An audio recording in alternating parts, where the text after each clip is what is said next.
In a world that can feel so fractured, so divided, what if there was something, a single idea powerful enough to change our entire direction? Well, today we're going to dive into a concept that's part timeless anthem and part urgent call to action. It's all built around one really compelling metaphor: the unstoppable love train.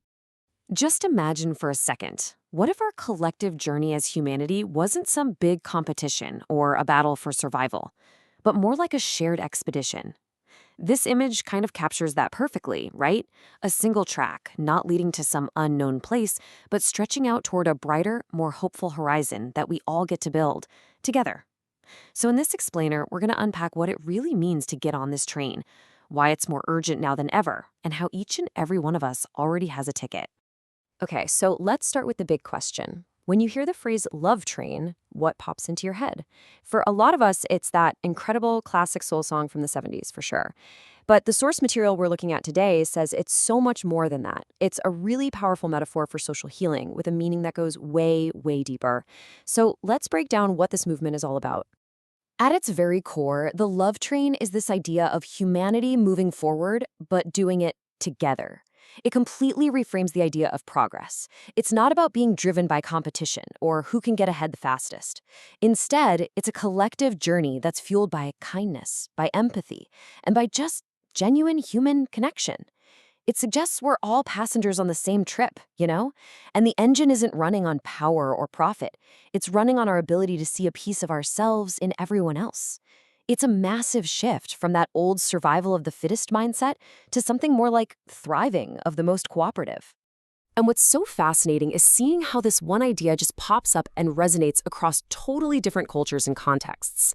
I mean, it all started with the OJ's iconic anthem back in the 70s, this amazing, joyful call for global unity when things were really changing.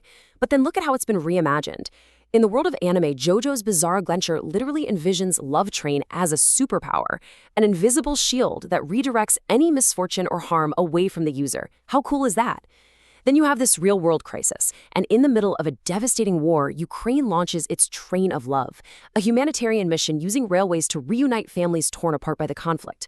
So from music to fiction to real-life action, the fundamental idea is exactly the same. Love and connection are our best defense and our most powerful way to heal. But here's the thing. This isn't just some nice philosophical idea to think about. The sources we're pulling from make a really strong case that getting on this train isn't really optional anymore. It's actually become an urgent necessity for our survival and our well-being. So let's take a look at why this journey is so incredibly critical right now. And that right there, that is the crucial question.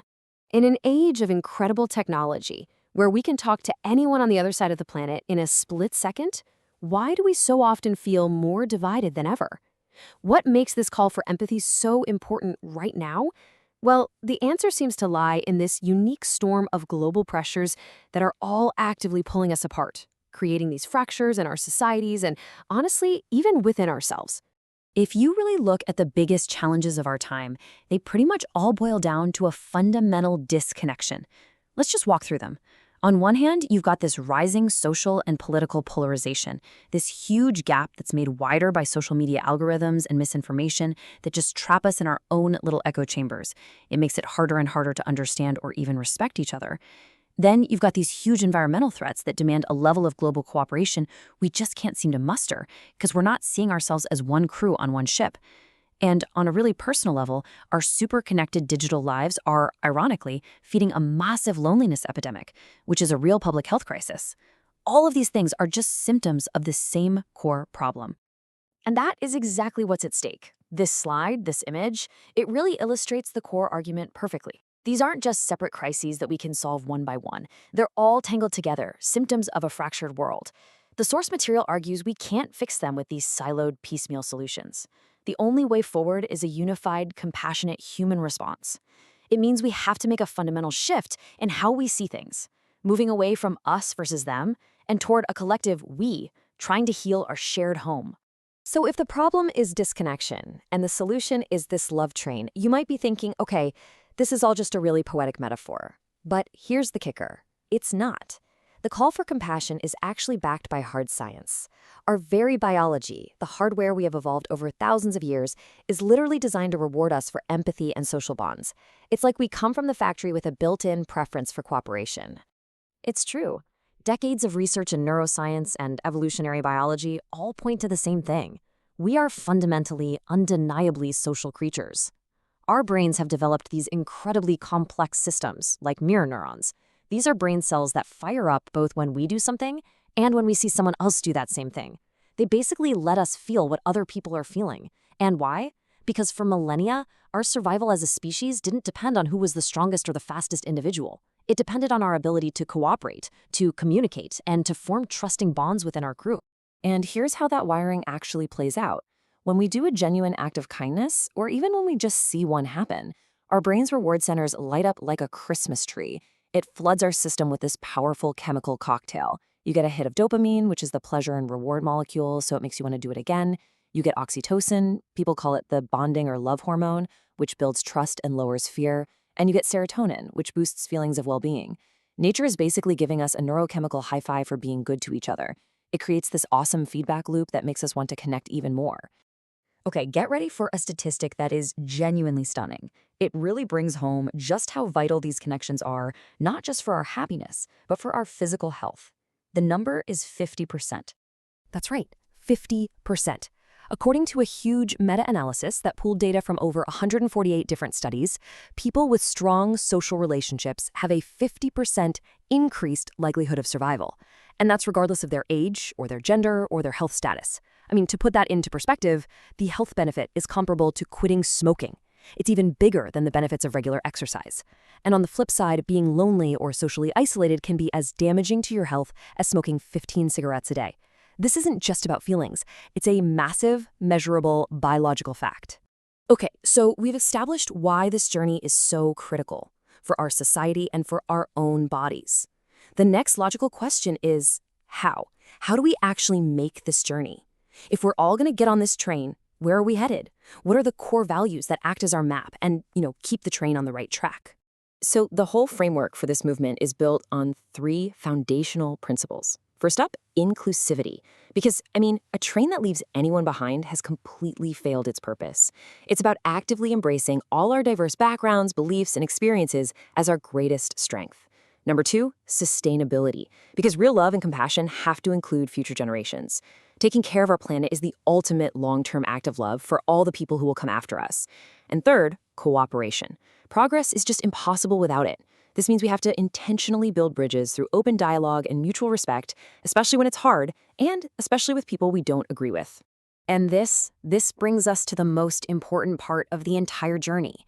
This train isn't run by some big government or a giant corporation.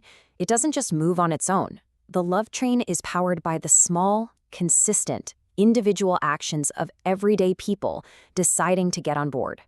It's about realizing that you aren't just a passenger waiting for a ride. You are literally part of the engine.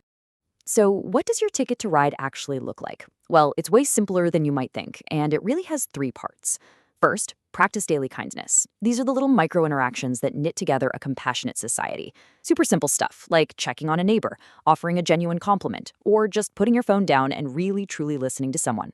Second, advocate for connection. This means actively supporting things that bridge divides where you live. Maybe it's volunteering, joining a community garden, or just showing up to a local event that brings different kinds of people together. And third, choose sustainable paths. Just making conscious choices in your daily life that protect our shared home for everyone.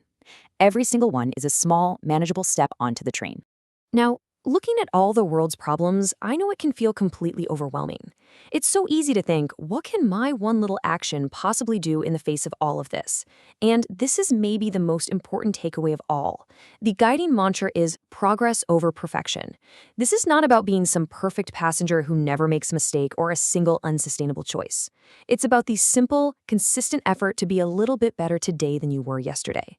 Every kind word, every thoughtful choice, it all adds momentum. It's the collective effort that really, truly matters. And this image, it just captures the final, most hopeful point of this whole idea perfectly. A single act of kindness can start a ripple. But when we all make that conscious choice to act with compassion, that ripple becomes a wave. Fueled by our collective humanity, by the absolute best parts of our nature, the love train becomes this unstoppable force for good.